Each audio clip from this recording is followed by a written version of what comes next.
बिस्मिल्लाहिर्रहमानिर्रहीम। अस्सलामुअलैकुम। Saudi Urdu news channel में आप सबको खुश आमदीद कहा जाता है।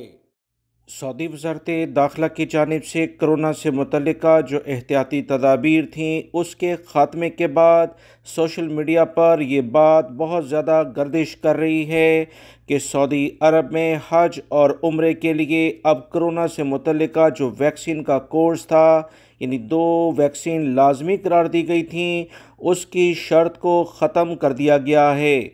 इस तमाम सूरत हाल के बाद मुख्तलिफ़ वजारतों से इस बारे में सवालात भी किए गए, जिसकी वजाहत करते हुए सऊदी वजारत दाखिला ने एक नया बयान जारी किया है, जिसका जानना गैर मुल्की अफराद के लिए बहुत ज़्यादा ज़रूरी है, क्योंकि मुख्तलिफ़ जगहों पर तवक्कल ना की अब जो एप्लीकेशन है उसके ज़रिए भी स्टेटस चेक नहीं किया जा रहा।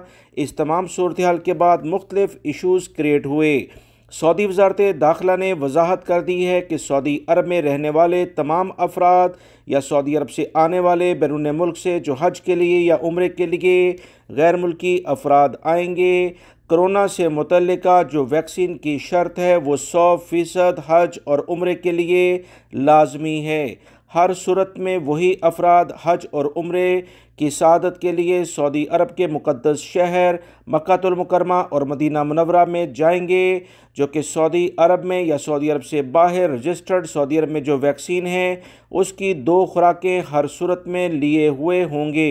लिहाजा वो तमाम ख़बरें जो सोशल मीडिया पर चल रही थीं कि ये कोरोना से मुतल्लिका जो वैक्सीन की शर्त है उसे ख़त्म कर दिया गया है, सऊदी वज़ारत दाखिला ने इसकी वजाहत जारी कर दी है।